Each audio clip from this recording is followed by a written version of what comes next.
Hey everybody, welcome back to the channel. My name's Andrew, also known as GingerHacker, and I'm very excited to have on our amazing episode and series of Breaking into Cyber, a amazing not only organization, but one of the co-founders of Skillbit. And if you're not familiar with Skillbit, it is an amazing, great learning platform between you and me. Definitely that would put just in pair with TryHack and Hack the Box. They run amazing capture the flags on a monthly, sometimes quarterly basis, and you've probably seen them at some local B-sides, DEF CON, and other conferences throughout the past few years. But this is the one and only Thomas Rogers. Now, Thomas, I'm going to pass it to you for a quick introduction. Awesome. Thanks, Andrew. Yeah, so I'm Thomas, one of the co-founders of Skillbit. We do skills assessment and development, primarily for corporate cyber teams. We got something new coming tomorrow that's more for individuals as well. We've been running CTFs for a long time. So my co-founder, Roman, pretty well known in the community. He's done, I think he says that he's been running CTFs for over a decade. We as a company have run over 600 CTFs. Andrew mentioned a bunch of B-sides. I did a count the other day. I think we've been at like 30 B-sides in the past couple of years. That's so cool. Yeah. And then, we'll be kind of all over DEF CON this year. We try and be sort of everywhere. We do have a monthly free to enter CTF that Andrew mentioned, that GingerHacker Initiative's a great partner for. You can get a private scoreboard and try and compete on that one with the GHI community. And yeah, but what we really care about is helping people build cyber skills in a hands-on way.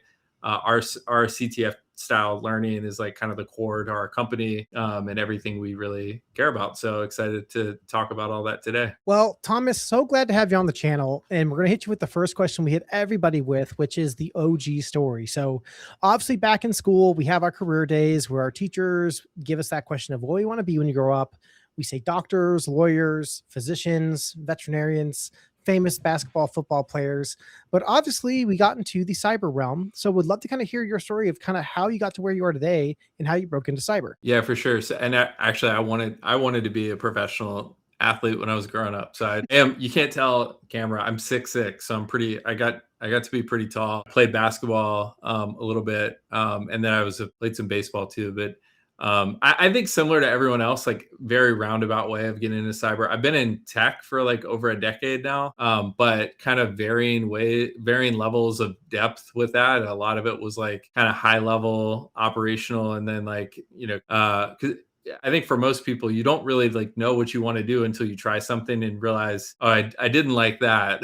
Oh, that was really interesting. Or, you talk to somebody else about what they're working on and you're like, that sounds cool. And I think that's the best way to do it, is to just talk to as many people as you can about what they're working on and kind of follow your interest and see what's especially interesting to you. For me, my experience actually was at other tech companies. So I worked at Workday for a few years, big HR tech company, software company.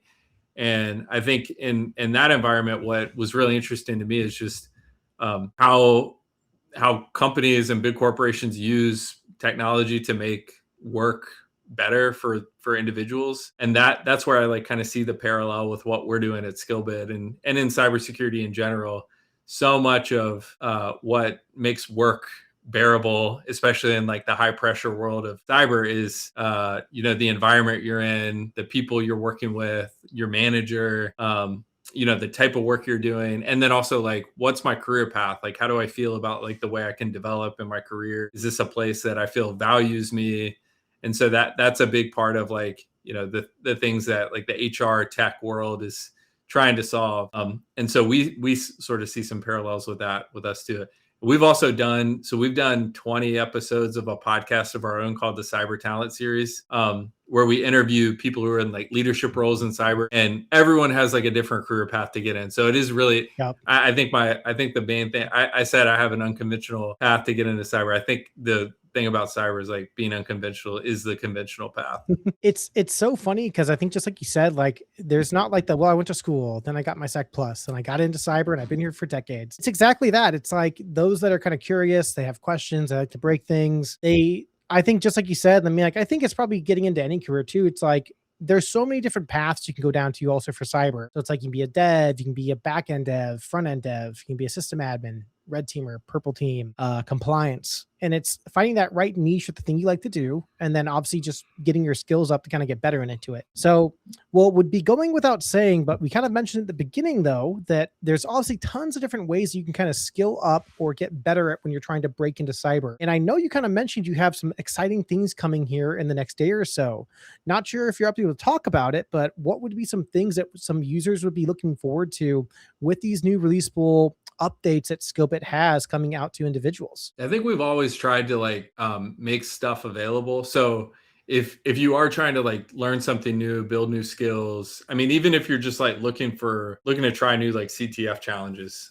So like we have a public free to enter practice environment that has 150 CTF challenges that where all the write-ups are available, so you can kind of go through them and like try and solve them, and then read through it, see how it goes. All the write-ups are on our blog publicly. As for tomorrow, so we have a new product coming out called Skillbit Labs. It's meant to be it's designed around like the CTF style learning, but it's focused on, there's an individual tier, there's a free tier. We are still gonna do a lot of stuff with enterprise. But the idea is a lot of CTF, a lot of hands-on labs to teach people, how to do certain things and just get more exposure and, in kind of that fun learning environment. We do have learning modules too. So it's going to be like, yeah, you can learn about, prompt injections before actually like trying to hack a chatbot or something like that. But so the Skillbit Labs release is coming out. GHI is actually, I think you guys are going to have some vouchers to give away at some point. So look out for that. But we're hoping to just get as many people that are interested to sign up, try it. Like I said, there's free stuff too. Don't have to pay for it. But really excited for it. It's going to be like kind of the focus of our company going forward. And give it a shot. No, fantastic. Now, I know you said it yourself, like you guys have done over, I think over 20 some or almost close to 30 some B-sides where you got to do some amazing ways of getting to build out amazing capture the flags. Out of curiosity, I mean, for any of those B-sides looking to reach out to you guys, please reach out to Thomas or any of them on LinkedIn via through their socials. Because ourselves, even at New Village, we've used them in the past. They were fantastic. But I guess if you can what kind of goes into the making of building a CTF? So there's a couple things. So there's obviously like the platform where you like host the CTF. So can you like sign up users? Can you create individuals or teams? Like, can you facilitate that sort of infrastructure process? Can you host virtual machines? Can you get users the tools they need to solve challenges? Scoreboard, team features, kind of all that stuff. So infrastructure is first. From there, it's like the actual challenges, because the challenges is a big part of the experience. In the age of AI, there's so many, there's so many challenges that can be solved instantly with if you upload it into Claude or something. And so you want to try and like create some challenges that are a little bit nuanced, where maybe it takes the AI models like a little bit longer to get through. We like to say like CTF should be viewed as a learning experience. Like, try not to lean too much on the LLMs, because they can do some of the work for you, and you get that exposure more so if you try and do it yourself first. But the challenges themselves, it starts with like the idea. What is the type of challenge we're trying to build? And when we talk to people about like, coming up with the types of CTF challenges, one, you want it to be like interesting. Two, you want it to be topical, and like, is this some stale technology that no one's using anymore? Like that's not helpful. You want it to be about something that's like happening here and now.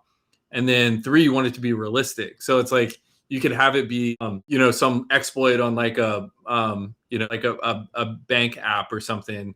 And it's like, if it's the type of exploit that would like never happen in the real world, like no one's going to care about that. So the use case of it kind of loses its power. Like, oh, that's cool, but like, this is patchable. It's like, we exactly had this happen. Yeah, totally. But also it's like, it takes real creativity. And I think that's like, we have a bunch of content developers, and our head of content, Samantha, they are like genuinely unicorns. Like they are usually like really strong software developers, but then they also understand deeply like how cybersecurity works and like how these applications work together. And so like, there is some level of like, okay, coming up with the idea is one thing, then like building it and making sure it works. And then also like, you don't want to make it too hard where it's like not a good user experience, where you get frustrated, like, oh, like they were just trying to trick me. Like you hear all kinds of complaints when you're running CTFs all the time. It's funny, Yeah. and I don't know if you've ever done this for some of your B-sides, but it's like sometimes I think you said you like having a theme. So it's like, oh my gosh, what's it called? What's the show where the coach goes to the UK to be a soccer coach? Oh, Ted Lasso. Ted Lasso. So when I was Yeah. back at the bank, our red team did a blue team engagement with us. And every time they did engagements with us, they always told us like, hey, there's gonna be a theme, but then they don't tell us the theme. Okay. And when we were like on our third engagement one year, the theme of it was Ted Lasso. And Okay. so it's like they subliminally, like not through the entire exercise, but like certain flags were like Ted Lasso references. So just out of curiosity, I mean, like when it comes into building out those, just like you said, like that story or like use cases, have you guys done themes before? Or like, is there, like you said, creativity is a huge piece of it? Or is it Yeah. mostly kind of just like case by case basis on when these orgs come to you guys asking, okay, can you guys build us out a cool CTF to run during this event? Yeah, you definitely can do themes. I mean, I think the theming of the challenges is like a big. It's probably one of the easier parts of it, because it's like as long as it's technically functioning, that's like step one. And like, is it doing the thing you want? And then really the design around, like if you're, let's say like a web exploitation challenge, if the web application is working, that's number one. But like what the actual like HTML or like CSS of the theme of the website doesn't really matter so much. So you can definitely like sort of tweak and theme however you want to set it up. But that's where it takes like it's really, you can use your own taste to like build the challenge around the context you want. Okay. Well, another kind of great question that kind of goes into probably Skillbit's great use case of getting to level up your own skills across your guys' environment, but it's the chicken before the egg question that a lot of folks ask, even us, when it comes into breaking into cyber. So certification, education, experience, where do you rank the three and why? Certification, education. I would say one, and then probably the next two are tied for. I mean, I guess education maybe over certification, but I'd put them like pretty close. I think experience is like the most important thing. And experience doesn't have to be work experience. It can be just side hustle stuff. I mean, I hear people, your listeners are probably tired of hearing like, oh, just build a home lab, do that. I mean, honestly, like going and competing in CTFs, and just, I think a big part of it is just like, show how interested you really are, show how hungry you really are to learn new things. And then on the job experience is really, it's really big. So to the extent you're able to like work directly with your manager to, learn new things or, grow your career that way. I mean, I think I definitely, I'm not like a education or certification basher. Like both of those are there's a place for it. It's valuable.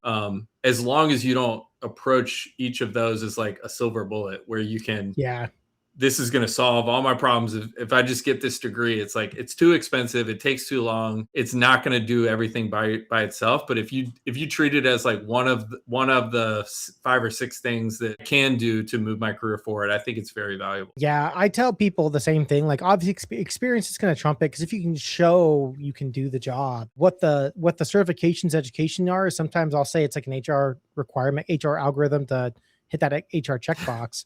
But like if you're looking for a software developer to develop a software and you can show off like a GitHub or a Medium or some type of website where you've done all these things and skills, that alone is your resume, and that needs to get put onto your resume. And I think just exactly like that, it comes into really importance of, just like you said, doing the CTFs. A lot of my folks that want to become red teamers, even get into the blue team side, I tell them like, hey, go sign up for Capture the Flags, make teams, go with your college students, form groups, do those fun exercises. Not only can you also sometimes win some awesome, cool prizes, you can win certifications, you can win Black Hat badges, DEF CON attendance badges to go and compete into larger or even regional scale competitions. And I think that's huge. One question too I have, Thomas. So when it comes into building out your exercises and different kind of like challenges inside the room, to I guess me not being a red teamer or a developer of Capture the Flags, do you think there's a particular type of maybe exploit or type of challenge that's like the hardest to replicate or hardest to build when it comes into building these challenges? I don't know. I mean, I think generally, well, when you think about the user side, some of the like kind of binary exploitation challenges,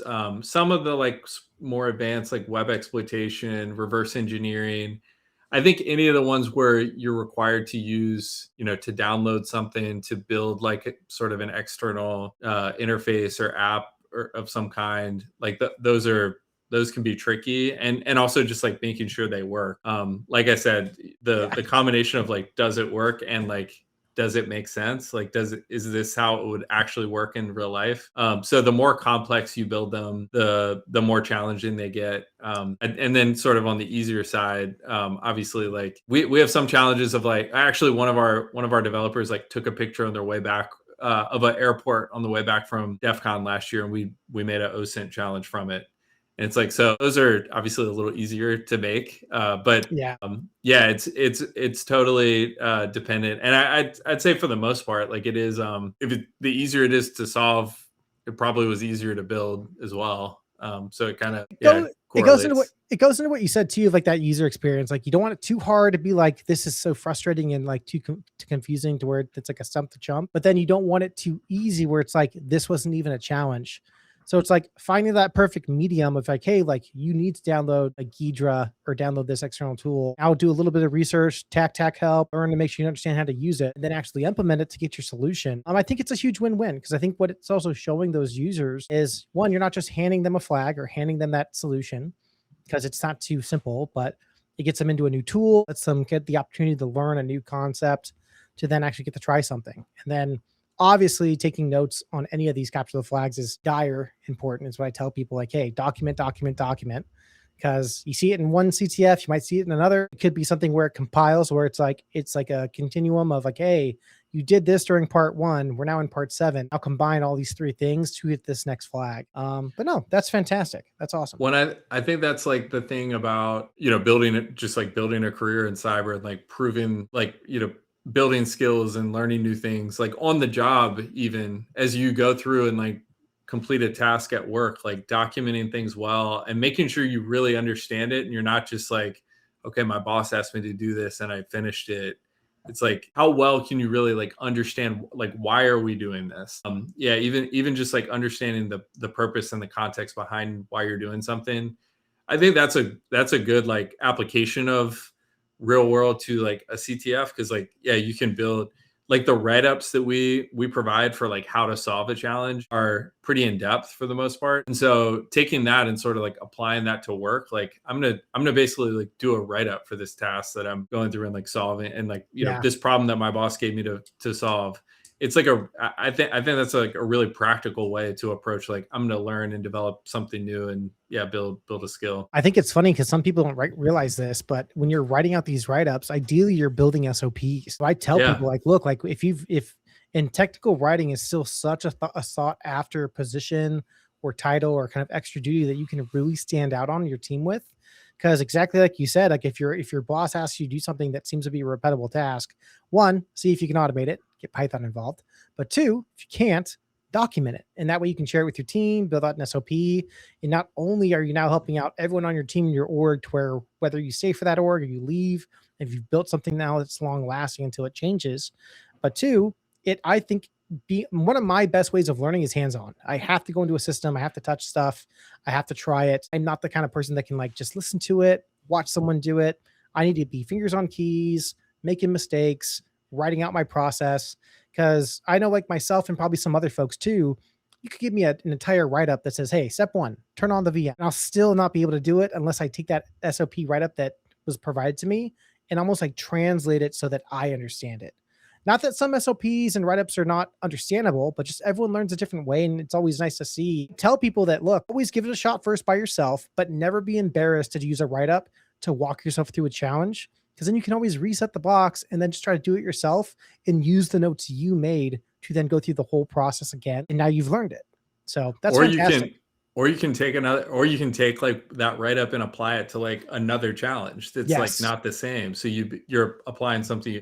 I think a parallel is kind of like when I haven't read a book for a while. I feel like my grammar and my vocabulary is worse. It's like and then you like read a really good writer, like really good book, and you're like, it's like did I forget how to speak? Did I forget how to write? And it's like, okay, it helps like when you go through that and do it again, you're like, okay, it's like refreshing, like it constantly like brushing up your skills. Awesome, Thomas. Well, we're getting toward the tail end, so I have a few more questions left for you. But as a huge thank you, I know we're going to see you at DEF CON, but I'm going to make sure I give you a link to the GingerHacker swag shop to give you a thank you item for getting to come on. letting us steal some time out of your day. Yeah, last few questions I have for you are actually just kind of fun ones. So when you're not doing Skillbit and you're not doing cyber, what do you like to do for fun? What do you do to unplug and kind of recharge for the week?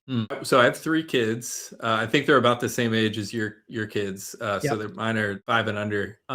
So it's usually something with them. My oldest is getting into Legos right now. He's Nice. we just got him like a Star Wars Lego, so he's getting into that. And yeah, I mean, I think otherwise, it's mostly kid stuff. I do still follow basketball pretty closely. So Game 3 of the finals is tonight. Rooting for the Knicks, I think. But I was going to ask, yeah. who's your team? I don't really have a team. I went to University of Virginia, so I root for them for UVA basketball. Okay.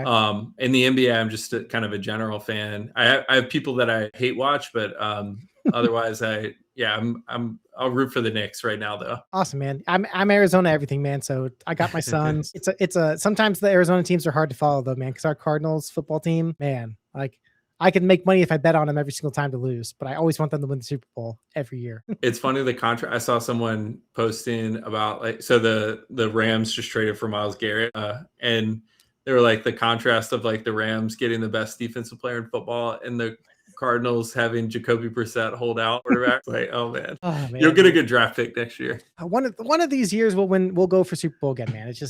Good things. Good things come to those who wait, I guess, right? That's right. Well, fantastic, man. Well, last but not least, love to have you on. So glad we got to have you on the channel, Thomas. And look for us in Black Hat. We're gonna have some awesome, cool vouchers going away for this launch that Skillbit is launching. But also stay tuned and make sure you're refreshing that link, the URL for tomorrow when it drops. And other than that, the last question we always ask and have for you: what's the last piece of advice you give somebody trying to break into cyber? The last piece of advice. I mean, I think it stays on theme here, but it's just like, go do stuff, like go to conferences, go talk to people. I think the biggest thing for me in, following this path to even get into cyber is talk to people. Like, people genuinely want to help others. I think whether you're in college or early in your career and just sort of figuring out, or like you're a career shifter, where you're gonna change careers, people want to help. And so if you reach out to that person you followed on social media for a while and are like really interested in what they're working on, if you come to them from like a place of humility and vulnerability, like, hey, I want to break in and I don't know how, ask for, 5 minutes of their time and just, ask them about how they got to where they are, ask for help. And so I think talking to people, and then kind of after that, just like do stuff, show how interested, how passionate you are. I think that's one of the great things about cyber is, I don't know how many other careers it is, but where people are seeking out additional professional development outside of their day jobs. It's really rare and special. No, definitely is 100%. So everyone, please drop a like, comment, subscribe down below if you've enjoyed this episode. As always, check the link as well. We'll be dropping some URLs into Skillbit to go check out all the new launches they have going on tomorrow. And as always, thank you guys so much for coming onto the channel. We'll see you on the next episode of Breaking Into Cyber.